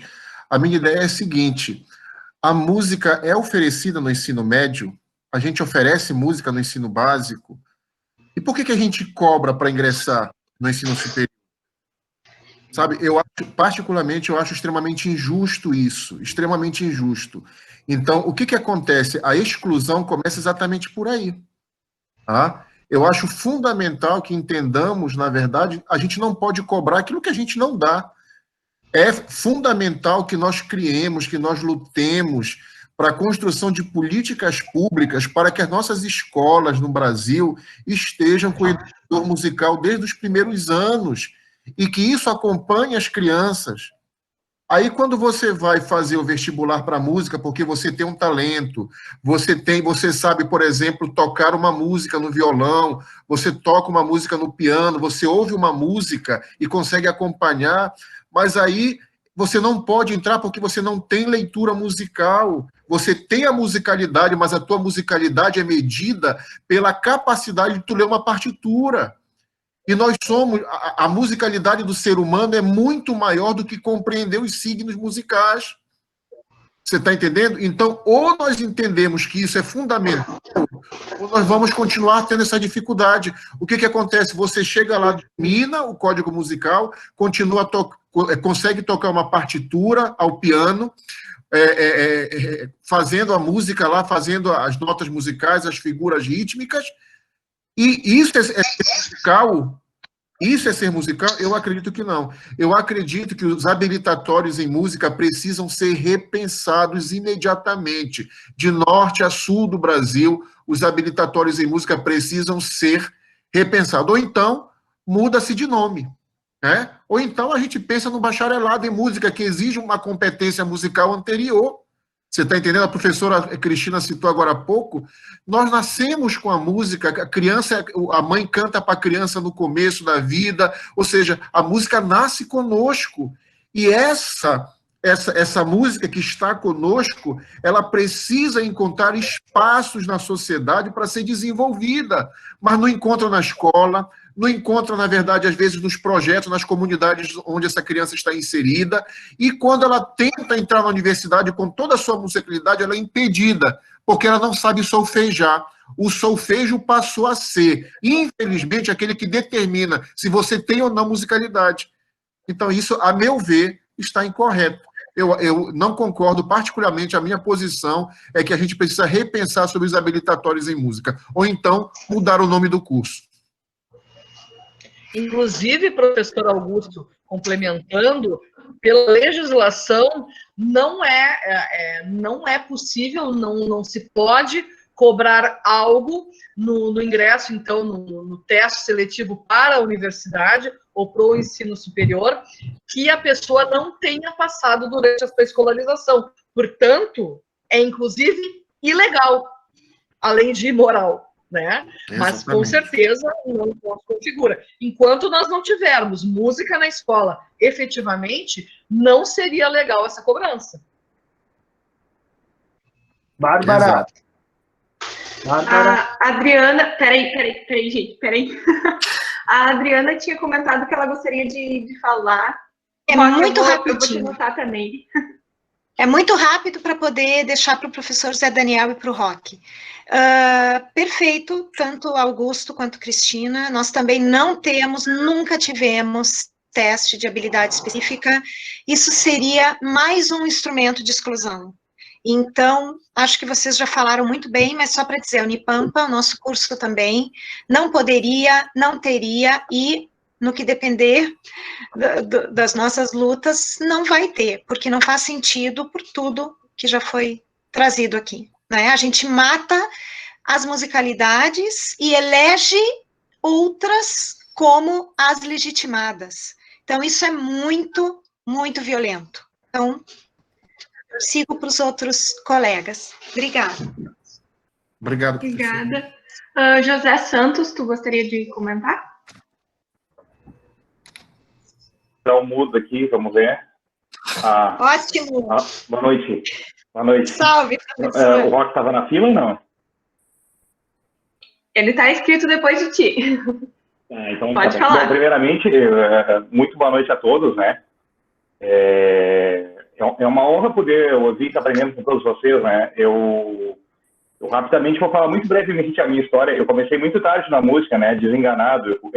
Com 17 anos eu descobri que tinha uma flauta, uma trava de sol. Eu nem sabia o que era a nota antes disso, então comecei meio tarde. Já comecei num conservatório, tive uma formação num bacharelado, mas hoje tenho oportunidade, é um privilégio de trabalhar com o ensino de música, né? Então eu me sinto uma pessoa privilegiada em trabalhar na educação. E acho que todos nós devemos agradecer ao alto, ao universo, naquilo que a gente acredita por esse desafio que é lutar pela construção do mundo melhor através da educação. Eu acho que não tem nada mais mágico, mais bonito, mais poderoso e mais desafiador, claro, do que isso. Mas vamos ao ponto. Então, primeiramente, parabéns pela fala de todos, né? Estou aprendendo muito com vocês. E falando com vocês, eu encontrei algumas coisas. Assim, a primeira é que a universidade é uma coisa nova no Brasil, né? Oficialmente, em 1920 foi criada a primeira universidade do Brasil, que é a Universidade do Rio de Janeiro, ou seja, tem 100 anos, está fazendo 100 anos, né, a Universidade do Rio de Janeiro. Em 31, o Vargas aprovou o Estatuto das Universidades, ou seja, tem 90 anos isso. né? No entanto, por que eu quero falar um pouco sobre isso? A nossa cultura brasileira, se nós considerarmos, né, a história do Brasil a partir da chegada do europeu, que já é uma tradição histórica grave, nós temos 300 anos de uma cultura totalmente construída e sustentada pela oralidade. Mas a escrita no Brasil, ela tem 200 anos, né? A chegada da prensa régia, do Dom João, no começo do século XIX, também depois implementou a Real Academia de Belas Artes, que ela serviu, inclusive, de modelo para vários institutos de arte no país, conservatórios que estão aí até hoje. Então, por que eu falo isso? Que o nosso ensino acadêmico de música, de onde eu vim, de onde vários vieram e de onde nós atuamos, ele tradicionalmente embasa a música na escrita, né? Como o professor Augusto bem falou. E nesse sentido, para mim, na minha humilde opinião, né, e eu acho que todos partilhamos, a oralidade e a corporalidade, ela tem sido, assim, negligenciada do ensino-aprendizagem de música. E eu me pergunto, né, sempre me pergunto, e pergunto para meus alunos, nós aprendemos primeiro a falar ou a ler na vida? Uma criança primeiro aprende a falar ou a ler. Então, por que no processo de ensino-aprendizagem de música a gente começa pela escrita, joga uma partitura na frente do aluno e ele tem que ver se faz códigos escritos, né? Quantos alunos nossos, é uma preocupação minha, né, formados em música, sabem ler uma partitura, né, muitas vezes uma música do compositor europeu, e não sabe acompanhar um samba do Cartola ou um choro do Pichinguinho. O professor Augusto aí falou sobre o conhecimento do caráter corporal, né, e essa inclusão que o Augusto falou vai levar à autonomia, né, que a professora Adriana falou dos nossos alunos. Essa inclusão e essa autonomia, ela tem que estar presente no nosso ensino-aprendizagem de música, né, eu sempre pensando nisso, que um vai levar um outro, mas incluir, para mim, é que todos participem de um processo efetivo, né, de uma prática musical, fazendo música com o outro e não do lado do outro. Quantas vezes na nossa aula, às vezes, né, lá na universidade, tem um aluno que está tocando ali, ele leu o código, está tocando e tal, mas se o colega do lado que segura ele sai, ele já não consegue. Então, a autonomia também passa por essa construção, né, de garantir que quando o professor não estiver lá, esse aluno ele também vai dar conta e vai caminhar com as próprias pernas. Eu achei fantástico essa fala que a professora Cristina trouxe, né, já para encerrar, que a ampliação e a produção do conhecimento, ela passa por essa percepção, né? É isso, né? Experimentação, reprodução, manipulação e a criação dos materiais, né? E eu fico pensando na percepção que a gente tem da música, né? Que inicialmente ela tem duas vias, que é a auditiva e a visual, e que a nossa matéria-prima é o som, né? Que nos chega pela percepção auditiva. Então, como é que a gente vai esquecer dela e colocar a percepção visual, né? Voltando de novo à questão da partitura, em primeiro lugar, né? E tem ainda a percepção sinestésica, que para mim ela é fundamental nesse processo. Enfim, até quando a gente vai continuar ensinando música sentado, negligenciando o papel ativo do corpo nesse processo. São só questões, são só divagações, né? Para a gente pensar também a maneira que a gente vai trabalhar isso, né? Eu acho que a gente tem muitas potencialidades, muitas possibilidades, mas a maneira como a gente também transmite esse conhecimento em música, como a gente constrói isso, eu acho que é fundamental para qualificar o nosso trabalho, para que a universidade e um curso de licenciatura em música não seja, né, um conservatório, um bacharelado mais fácil, né? Não tem aquela coisa, o cara que sabe música vai para o bacharelado. O que é mais ou menos vai para a licenciatura. Nós temos que acabar com isso e desconstruir isso. Mas a maneira como a gente ensina música tem que ser revista. E é um desafio para todos nós. Mas eu acho que nós temos o norte à frente, temos força, temos coragem e vamos fazer mais e melhor. Eu sempre digo, né? O principal desafio como professor é que os meus alunos passem menos trabalho do que eu passei a aprender música. Estou aprendendo aí.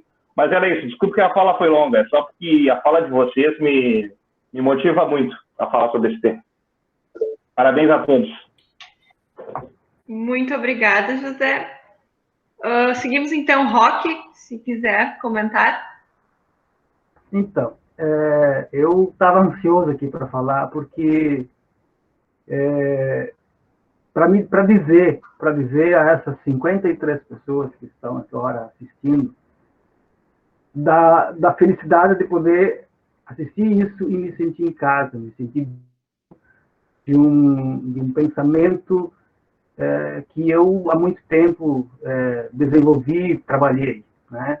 Eu estou dizendo isso porque eu sou pedagogo, trabalhei anos no ensino público, e essa fala que veio, né, de três pensadores aí, os três professores, ela me fez fazer uma volta em toda a reflexão que a gente fazia enquanto pedagogos e professores nas escolas públicas do Estado do Rio Grande do Sul.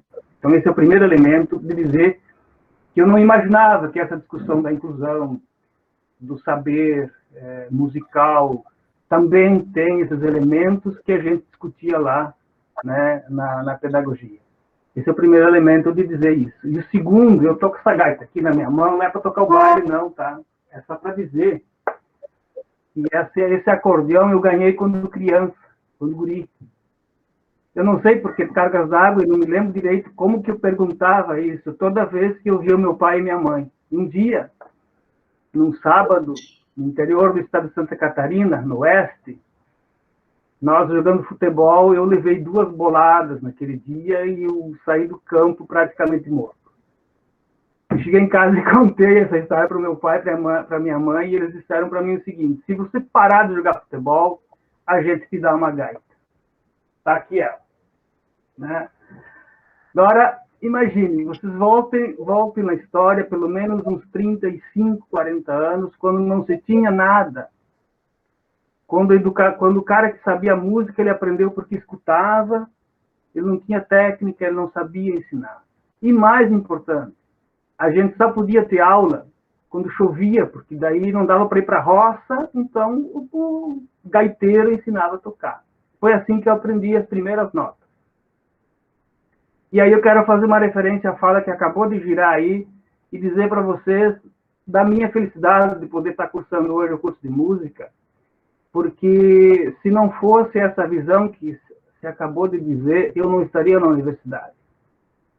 E a felicidade de poder dizer que entrar na universidade, depois de muito tempo, e fazendo poucas músicas porque escuta de ouvido, seria muito triste, porque não poder fazer isso se você não consegue ler uma partitura.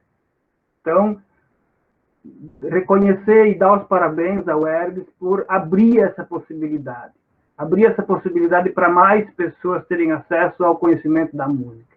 Com isso, a gente não está dizendo que nós vamos ter que estudar ou ensinar sem a escrita musical. Não.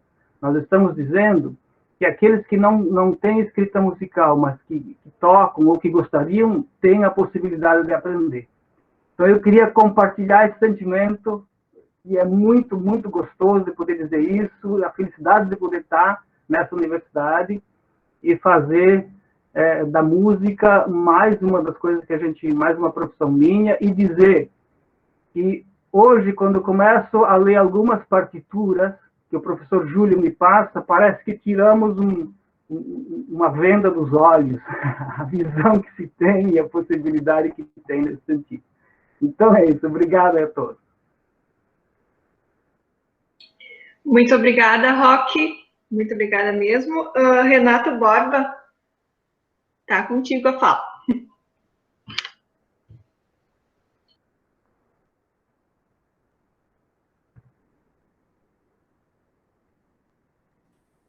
Precisa abrir teu áudio, Renato. Pronto, abriu. Acredito que está aberto. Que bom. Pessoal, boa noite, né? Eu tive a sorte de ser aluno de 2 das professoras hoje que estão conversando conosco nesse momento dessa live, e vivenciei o processo de criação da UERGS precocemente, porque a UERGS, de alguma maneira, quando eu era menino, 17, 18 anos, não, 16 anos, em Bagé, chegou em Bagé o nosso deputado estadual que criou o projeto da UERGS e pediu que a gente fizesse uma reunião entre grêmios estudantis e tal, e na época ele nos sugeriu perguntando o seguinte: qual é a demanda que vocês têm, né? E a demanda que o grupo trouxe é uma universidade pública, estadual e gratuita. Quando em 2013 eu vi nascer a UERGS em Montenegro, a minha decisão foi única: vou para Montenegro. Ainda mais que o projeto que tinha nascido lá de professor artista, que foi sabotado pelo Conselho Estadual de Educação. É verdade. E que era um dos projetos que abrangia um veio super importante, acho que no Brasil, no conceito, e no mundo, porque, vamos ver, observe assim o que significa ser professor artista, né? E o que significa uma formação bacharelado, licenciatura naquela época, né? Acho que para mim foi uma coisa absolutamente criativa, inteligente, porque hoje em dia o aluno se forma bacharel em piano E aí, de repente, chega numa situação em que você dá aula de piano, ele não tem metodologia, não sabe, não tem pedagogia, não tem estudo de psicologia, não tem sociologia, não tem todos os vieses, né, que são inerentes ao processo de formação do educador, né? Aí não consegue fazer uma boa formação. Então, nós temos grandes pianistas que são péssimos educadores, assim como nós temos grandes educadores que são péssimos músicos, e que tem mais uma fala sobre o fazer do que um fazer musical, do que um fazer artístico. Aí quando tu vê que o músico tem esse fazer e tem essa demanda e nasce uma instituição como nasceu o Ergues naquela época, que foi privilegiado em entrar na Ergues com esse conceito, que depois foi sabotado pelo Conselho Estadual de Educação, foi sabotado pelo Conselho Federal de Educação, por vontades assim absurdas. Eu fui presidente do centro acadêmico naquela época para lutar contra esse absurdo, né? E a gente foi abatido, né, por esse processo. E ali eu vi morrer algo que era muito importante, porque quando a gente entrou na UERGS, o processo seletivo foi, acima de tudo, uma pergunta. Por que você está aqui? Qual é o seu objetivo em chegar nesta casa?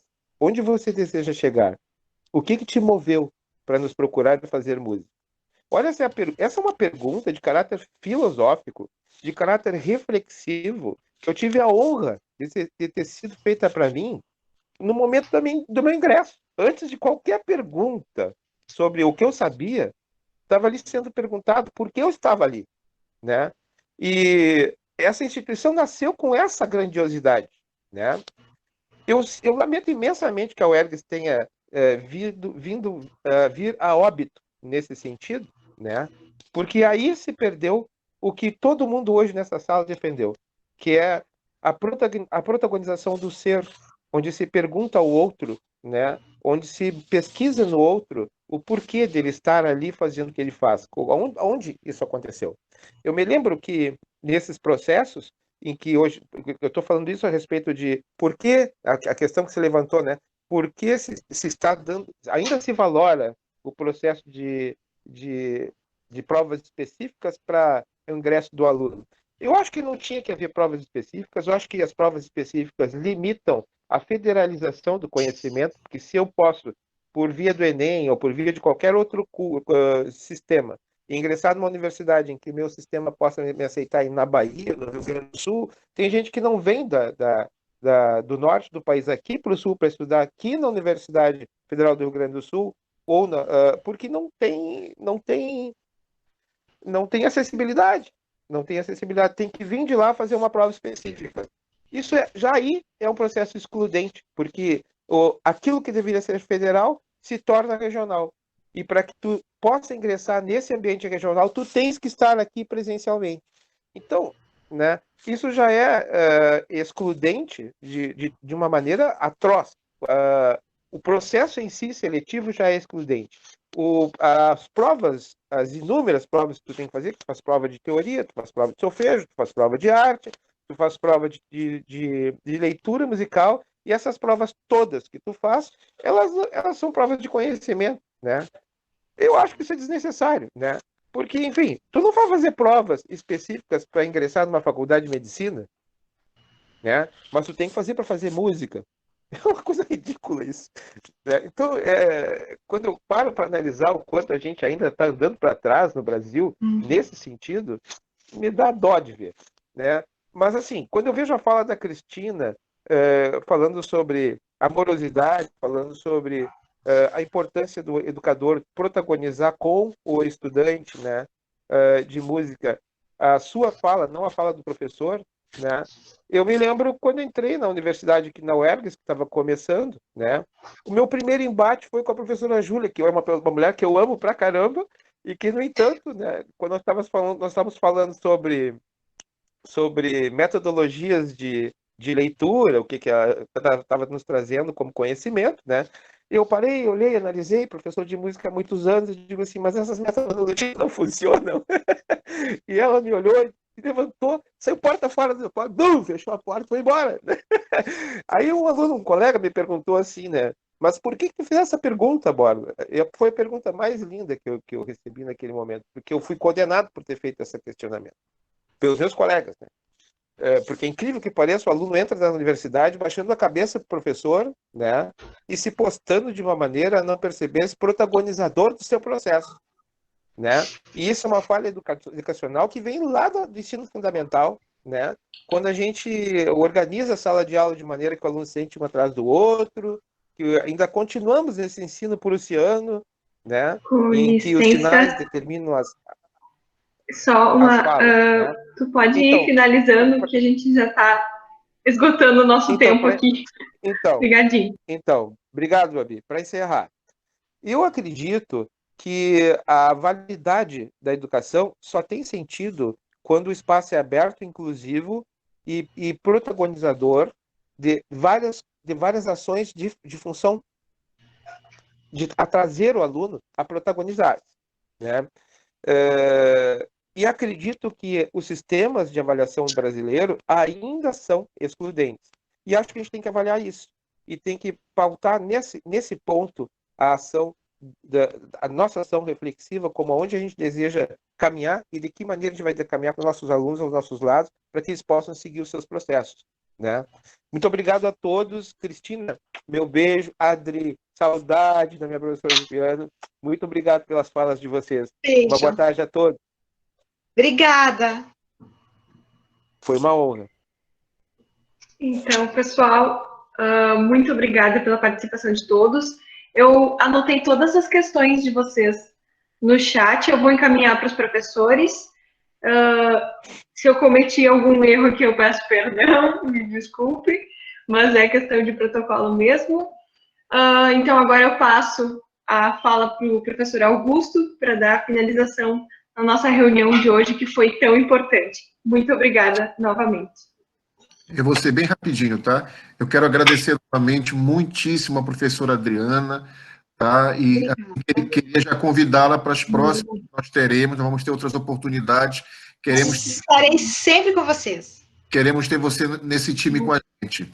Tá? Quero agradecer a professora Cristina, nossa parceira aí, minha orientadora, sempre orientadora, conversando, propondo, a gente discute os temas, a gente conversa sobre os temas, muito legal isso, e agradecer todas as colocações que vocês fizeram. A verdade é essa, eu acho que a gente tem que problematizar os conteúdos, a gente precisa problematizar a educação musical, porque a partir da problematização a gente vai buscar possíveis respostas. Então, muito obrigado a todas. Na quinta-feira, a gente vai ter uma outra mesa, e aí a gente vai conversar sobre o tema, vai propor um tema bem legal também. Nós gostaríamos de ter a participação de vocês, mas queremos também pedir que vocês convidem outros professores que vocês conhecem, convidem alunos, colegas, para que a gente possa realmente democratizar essa conversa, democratizar essa reunião, esses assuntos tão importantes para a nossa realidade. Tá bom? Um grande abraço, fiquem com Deus, se cuidem, fiquem em casa, se puderem, se não puderem, usem máscara, tá bom? Deus abençoe e guarde a todos vocês, e até quinta-feira que vem. Se a professora Cristina quiser falar alguma coisa, e a professora Adriana, fique à vontade, por favor. Certo. Muito obrigada. Opa, desculpa. Muito obrigada pela presença de vocês, eu quero dizer que foi uma satisfação estar aqui. Quinta que vem a gente se encontra. Um beijo grande. Muito obrigada também, me despeço.